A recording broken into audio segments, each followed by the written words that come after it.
انڈوں کا راز تو معلوم کرو، اگر انڈوں پر بیٹھنے سے کوئی ترقی وغیرہ حاصل ہوتی ہے تو میں بھی تمہیں انڈوں پر بٹھا دوں گا۔ یہی بات میں نے مذاق میں کہی تھی، جسے سن کر میری بیوی نے غصے سے مجھے گھورا تھا۔ آہستہ آہستہ یہ معمول بن گیا اور پٹھان عورت کا بھی ایک انڈا لینے آتی تو کبھی دو، اور کبھی ایسا دن بھی ہوتا کہ وہ میری دکان پر آتی ہی نہیں۔ اس روز مجھے خود ہی سمجھ میں آ جاتا کہ اس کی بیٹی سے کوئی انڈا نہیں ٹوٹا۔ میری بیوی انہی لوگوں کے کپڑے سلائی کر رہی تھی۔ میری بیوی کے پاس کافی زیادہ سلائی کا کام آیا ہوتا، اس کے پاس سر کھجانے کی فرصت بھی نہیں تھی۔ شاید ان پٹھانوں کے گھر کوئی شادی وغیرہ کی تقریب تھی۔ 15 دن اسی طرح گزر گئے۔ میرا تجسس حد سے زیادہ بڑھ گیا تو میں نے اس عورت سے کہا کہ آج تو مجھے بتا کر جاؤ، تمہاری بیٹی انڈوں پر کیوں بیٹھتی ہے؟ وہ کہنے لگی کہ اگر ایسی بات ہے تو تم خود 15 دن میرے گھر چلے آنا، تمہیں خود پتہ چل جائے گا کہ وہ انڈوں پر کیوں بیٹھتی ہے۔ 15 دن بعد میری بیٹی کی شادی ہے، میں خود تمہارے گھر دعوت دینے آؤں گی۔ اس کے بعد سن کر مجھے اتنا تو سمجھ میں آ گیا تھا کہ اس کی بیٹی کی شادی ہے اور اسے شادی سے پہلے انڈوں پر بٹھایا گیا ہے۔ لیکن کیوں؟ میرا ایک دوست پٹھان تھا۔ شام کو میں دکان بند کر کے اس کے پاس چلا گیا۔ میں نے سوچا کہ اس سے معلوم کروں کہ ایسی کوئی رسم بھی ہے یا نہیں۔ میں شروع سے ہی بہت زیادہ کھوجی تھا۔ اگر کوئی بات میرے ذہن میں اٹک جاتی تو جب تک میں اس کی تہہ تک نہیں پہنچ جاتا مجھے سکون نہ آتا، اور یہ انڈوں والا معاملہ بھی ایسا ہی تھا۔ کافی دیر بعد میں اپنے دوست کے دروازے پر کھڑا تھا۔ مجھے دیکھ کر وہ بہت خوش ہوا، کہنے لگا احمد آج تو یہاں کیسے آ گیا؟ تجھے تو اپنی دکان سے ہی فرصت نہیں ملتی۔ اس کی بات سن کر میں ہنس دیا تھا۔ وہ ٹھیک ہی کہہ رہا تھا۔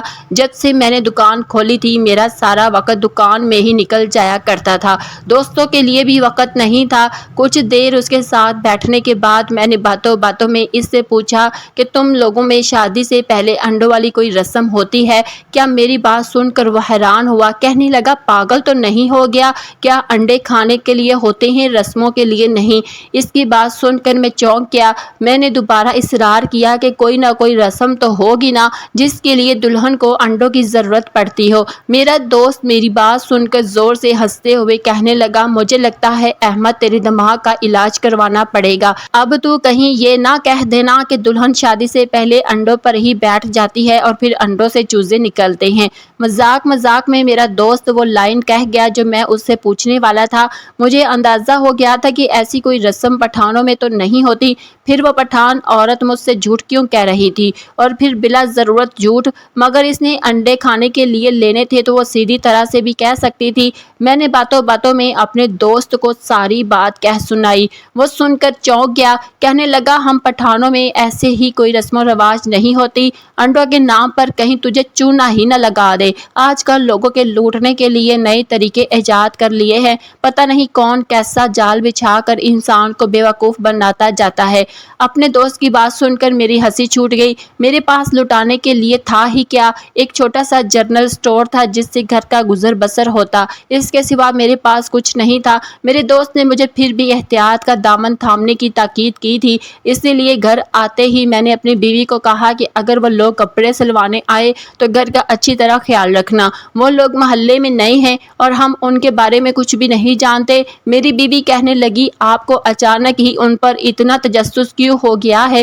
ہر کسی کی اپنی الگ رسمیں ہوتی ہیں، ضروری نہیں کہ دال میں کچھ کالا ہی ہو۔ وہ لوگ تو مجھے کافی دنوں سے اپنے گھر آنے کی دعوت دے رہے ہیں، ایسا کرتی ہوں کہ جا کر اپنی آنکھوں سے سارا سچ خود دیکھ لیتی ہوں۔ بیوی کی یہ بات مجھے ٹھیک لگی، وہ اگر جا کر خود دیکھا کرتی تو مجھے بھی تسلی ہو جاتی، ورنہ میرے اندر کیا تجسس نے مجھے بے چین کر رکھا تھا۔ میری اماں اکثر کہا کرتی تھی کہ تیرے اندر ایک عورت چھپی ہوئی ہے جو جس بات کے پیچھے پڑ جاتا ہے تو اسے جانے بغیر تجھے سکون ہی نہیں آتا۔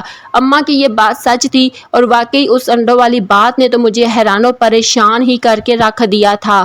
2-4 دن ہی گزرے تھے، میری بیوی کہنے لگی ان کے گھر کے سارے کپڑے سلائی ہو گئے ہیں، اور میں انہیں کہہ دیا کہ میں خود کپڑے دینے آ رہی ہوں کیونکہ دلہن سے بھی مل لوں۔ میری بیوی میری اجازت سے لوگوں کے گھر چلی گئی، اور میں یہ سوچ کر بے چین ہو رہا تھا کہ پتہ نہیں واپسی پر وہ کیا خبر لائے گی، کیونکہ یہ بات بہت ہی انوکھی تھی کہ دلہن شادی سے پہلے 1 مہینہ انڈوں پر بیٹھ جائے۔ میری بیوی کو کوئی 1-2 گھنٹے بعد واپس لوٹی، اور آنے کے بعد اس نے بتایا وہ لوگ بہت ہی اچھے اور اخلاق والے ہیں۔ ان کی بیٹی جس کی شادی ہونے والی ہے وہ تو نہایت ہی حسین اور 18 سال کی جوان خوبصورت لڑکی ہے۔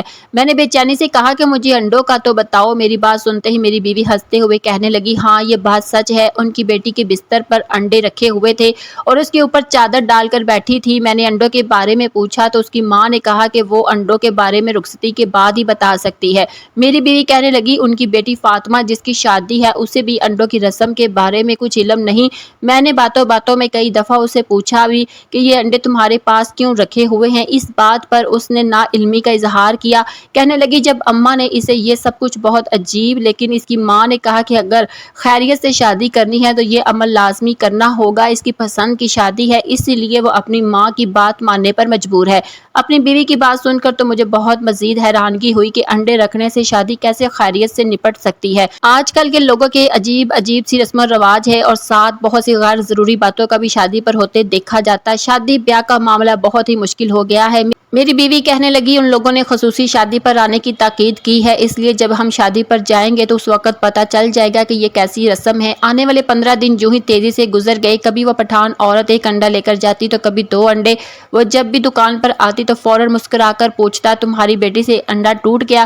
میری بات سن کر وہ جم جاتی۔ میری عادت مزاج ایسا ہی تھا، میں دکان پر آنے والے گاہک سے مسکرا کر بات کرتا اور جان بوجھ کر انہیں ہی تنگ کرتا۔ اسی طرح لوگ میری دکان پر آنے میں خوشی محسوس کرتے تھے اور محلے کی ساری دکان چھوڑ کر میرے پاس آتے تھے۔ عام طور پر دکان بند کر کے شادی بیاہ کی تقریب میں جانا مجھے پسند نہیں تھا، لیکن اس شادی کا تو مجھے شدت سے انتظار تھا اور آج عصر کے بعد یہ شادی ہونی تھی، اس لیے میں پہلے ہی گھر چلا گیا۔ میری بیوی مجھے دیکھ کر حیران ہوئی، پھر کہنے لگی، احمد میاں اتنا بھی کیا تھا جس سے کہ آپ اپنی دکان بند کر کے آ گئے؟ میں نے ہنس کر کہا کہ اگر ایسا کرنے سے واقعی شادی میں برکت ہوتی ہے تو پھر ہم دونوں بھی کچھ انڈے بستر میں رکھ لیں گے۔ بیوی نے ہاتھ میں پکڑا برش میری طرف پھینک دیا۔ ہم دونوں کی پسند کی شادی تھی، ہم دونوں دوسروں کی طرح ایک ساتھ رہتے تھے۔ میری بیوی بھی میری دکان پر کالج سے واپسی پر کچھ سامان خریدا کرتی تھی اور وہیں سے یہ ہماری محبت کا آغاز ہو گیا۔ قسمت ہمارے لیے زیادہ مشکل نہیں لکھی تھی، اسی لیے گھر والوں کی رضامندی سے ہم دونوں کی شادی بھی ہو گئی۔ شادی کے 2 سال بعد ہم اولاد کی نعمت سے محروم تھے اور ایک دوسرے کے ساتھ ہنسی خوشی میں زندگی گزار رہے تھے۔ تھوڑی دیر میں میری بیوی تیار ہو کر میرے سامنے آئی تو میں ہمیشہ کی طرح خوبصورت وہ لگ رہی تھی، لیکن آج اس کا لباس کچھ مختلف تھا۔ میں نے اس سے پوچھا کہ یہ کس طرح کا لباس ہے؟ وہ کہنے لگی، ہم پٹھانوں کی شادی میں جا رہے ہیں، اس لیے میں نے ان کے کپڑے جیسا ہی اپنا لباس بھی تبدیل کر لیا۔ ہم دونوں میاں بیوی محلے کے آخر میں بنے پٹھانوں کے مکان میں پہنچ گئے، جہاں ایک چھوٹا سا شامیانہ لگا کر شادی کی تقریب ہو رہی تھی۔ بہت زیادہ گہما گہمی تھی، لگتا تھا جیسے نکاح کا وقت ہو گیا ہے۔ میں مردان خانے میں بیٹھ گیا اور میری بیوی اندر چلی گئی۔ یہ کسی پٹھان کی شادی میں آنے کا میرا پہلا اتفاق تھا، اس لیے میں بڑے شوق سے وہاں موجود لوگوں اور ان کی رسومات کو دیکھ رہا تھا۔ دلہا بھی ایک کم عمر اور خوبصورت نوجوان تھا۔ میرے سامنے ہی نکاح کی رسم بھی ادا کر دی تو جب دلہن رخصت ہوئی تو اس کی بہنوں نے اس کے نکلتے ہی پیچھے سے سارے انڈے توڑ دیے۔ یہ دیکھ کر میری آنکھیں حیرت سے کھلی رہ گئی۔ وہ 12 کے 12 انڈے دروازے پر ٹوٹے پڑے تھے، جن پر بیچاری دلہن پچھلے 1 مہینے سے سنبھلنے کی کوشش کر رہی تھی۔ وہ پٹھان عورت میرے پاس آئی اور میرا شکریہ ادا کرتے ہوئے کہنے لگی، اسے بہت خوشی ہوئی ہے کہ میں نے اس کی بیٹی کی شادی میں شرکت کی ہے۔ میں نے کہا، اماں وہ سب تو ٹھیک ہے، لیکن اب تو مجھے ان انڈوں والی رسم کا بتا دے، کیونکہ یہ دیکھ کر میرا دل بڑا دکھا ہے کہ ایک لڑکی پچھلے 1 مہینے سے ساری رات انڈوں کا خیال کرتی آئی ہے اور اس کے نکلتے ہی تیرے گھر والوں نے سارے انڈے توڑ ڈالے ہیں۔ وہ پٹھان عورت ہلکے سے مسکرائی، میرے پاس ہی بیٹھ گئی۔ وہ آہستہ آہستہ بتانے لگی کہ میرے شوہر کا بہت پہلے انتقال ہو گیا تھا۔ میں نے اکیلے ہی اپنی 3 بیٹیوں کو پال پوس کر بڑا کیا۔ ایک اکیلی عورت کا 3 بیٹیوں کے ساتھ اس معاشرے میں جینا کتنا مشکل ہے، یہ بات تو تم لوگ بھی جانتے ہو۔ اور پھر حالات نے ہمیں اس قدر مجبور کر دیا کہ مجھے اپنے ساتھ ساتھ اپنی 3 بیٹیوں کو بھی کام پر لگانا پڑا۔ میری 3 بیٹیاں اور میں سالوں سے بھٹے پر کام کرتی، صبح اٹھتے ہی کام کے لیے نکل جانا اور رات گئے گھر لوٹنا ہماری عادت ہے۔ اور اسی طرح ہم نے اپنی زندگی کی گاڑی کو کھینچا ہے۔ فاطمہ میری بیٹی ہے جس کی ابھی میں نے رخصتی کی ہے۔ میری اس بیٹی نے ہمیشہ میرا بہت ساتھ نبھایا۔ بھٹے پر کام کرنے کے ساتھ ساتھ وہ گھر کے بھی سارے کام کاج کرتی۔ اس نے ہمیشہ ایک بیٹے ہونے کا فرض نبھایا، اس لیے جب اس کی شادی کا وقت آیا تو میرے دل کی خواہش تھی کہ وہ ایک اچھی دلہن بنے اور سب سے خوبصورت لگے۔ میں نہیں چاہتی تھی کہ میری بیٹی کا نصیب بھی میرے جیسا ہو۔ میں نے بہت ہی کم عمری میں بیوہ کا غم جھیلا تھا۔ میں چاہتی تھی کہ اس کی شادی بہت اچھی ہو اور وہ آنے والی زندگی میں بہت ساری خوشیاں دیکھے۔ جب اس کا رشتہ ہو گیا تو اس کے سسرال والوں نے مجھے تاکید کی کہ شادی سے کچھ عرصہ پہلے ہی فاطمہ کا کام چھڑوا دیا جائے تاکہ وہ گھر میں رہ کر تھوڑی بہتر ہو جائے۔ گرمی اور دھوپ میں کام کرنے کی وجہ سے اس کا رنگ اور جلد جھلس کر رہ گئی تھی۔ میں بھی یہی چاہتی تھی کہ میری بیٹی اب کچھ وقت میرے گھر سکون سے گزار لے، کیونکہ اس نے ساری زندگی میرے ساتھ محنت کی تھی۔ لیکن یہی بات جو میں نے اپنی بیٹی سے کہی تو اس نے انکار کر دیا۔ وہ نہیں چاہتی تھی کہ میں اس کی موجودگی میں اکیلے ہی سارا کام کروں۔ اگر میں فاطمہ کو یہ بتا دیتی کہ اس کے سسرال والے بھی یہی چاہتے ہیں تو وہ یقیناً ضد بڑھ جاتی، کیونکہ وہ بہت ہی ضدی ہے، جس بات پر ڈٹ جاتی ہے پیچھے نہیں ہٹتی۔ اس لیے میں نے فاطمہ کو اس بارے میں کچھ نہیں بتایا، بلکہ اپنی ماں سے مشورہ کر کے ایک ایسا حل نکالا جسے سن کر آپ حیران رہ جائیں گے۔ میں نے فاطمہ سے کہا کہ ہمارے ہاں یہ رسم ہے کہ دلہن کو شادی سے 1 مہینہ پہلے 12 انڈوں پر بیٹھنا ہوتا ہے، یعنی اس کو اپنے بستر پر رکھ کر بیٹھے رہنا پڑتا ہے، اور اسی طرح آنے والی زندگی خیریت سے گزرتی ہے اور خوشیوں کا سبب بنتی ہے۔ فاطمہ کو ہمیشہ سے عادت تھی کہ وہ میری ہر بات پر اعتبار کر لیتی تھی، اس لیے میں نے جان بوجھ کر اسے ایسا جھوٹ کہا جس سے وہ ایک جگہ بیٹھ جائے۔ میرا یہ جھوٹ پوری طرح کام کر گیا۔ میری وہ بیٹی جس دن رات کام کرنے کی عادت تھی، اپنی آنے والی زندگی کا سوچ کر سارا وقت اپنے کمرے میں بیٹھی رہتی، اور اس کے چہرے پر واپس پہلے جیسے ہی خوبصورتی اور نکھار لوٹ آیا تھا۔ نہ ہی انڈوں والی کوئی رسم ہے ہم پٹھانوں میں، اور نہ ہی ہوتی ہے، اسے آنے والی خوشیوں کا کوئی تعلق نہیں، لیکن ہر ماں اپنی بیٹی کو شادی والے دن رخصت دیکھنا چاہتی تھی، اور اسی لیے میں نے وقتی طور پر جھوٹ کا سہارا لے کر اپنا یہ ارمان پورا کر لیا۔ ویسے بھی میں چاہتی تھی کہ اسے کچھ وقت کا آرام مل جائے، کیونکہ شادی کے بعد پھر وہی ذمہ داریاں اس کے سر پر آنی تھی جو ہر لڑکی کو اٹھانی پڑتی ہے۔ وہ پٹھان عورت مسکراتی اپنی دونوں بیٹیوں کی طرف دیکھنے لگی جو اپنی بہن کی رخصتی پر ایک کونے میں بیٹھی آنسو بہا رہی تھی۔ وہ کہنے لگی، ان دونوں کی شادیاں بھی میں جلدی سے کروں گی، اور ان کی شادی کے لیے بھی آپ کی دکان سے انڈے لینے ضرور آؤں گی، کیونکہ یہ دونوں بھی اپنی بہن جیسی ہیں، کم عمری سے کام کرنے کی عادت ہے انہیں۔ ابھی اس قدر متاثر کر دیا کہ انہیں کونے میں بٹھانا ممکن ہی نہیں رہا۔ ہنستے ہنستے اس کی آنکھوں میں آنسو چمکنے لگے۔ یقیناً یہ خوشی کے آنسو تھے جو اپنی بیٹیوں کے مستقبل کے بارے میں سوچ کر آ گئے تھے۔ ہر ماں کی طرح وہ بھی اپنی بیٹیوں کی خوشی کے لیے کوشش کر رہی تھی۔ اس کی باتوں نے میرا دل بھی بہت نرم کر دیا تھا۔ میں نے دل سے دعا کی کہ اللہ اس کی بیٹیوں کو آباد رکھے اور تینوں بچیاں اپنے گھر میں خوش آباد رہے۔ میں اپنی بیوی کا ہاتھ پکڑ کر وہاں سے نکل آیا۔ میرے اندر کا تجسس ختم ہو گیا تھا۔ اب میں یہ سوچ رہا تھا کہ جب میرے گھر میں بھی بیٹی ہوگی تو میں بھی اپنی بیٹی کے لیے ایسے ہی جذبات رکھوں گا۔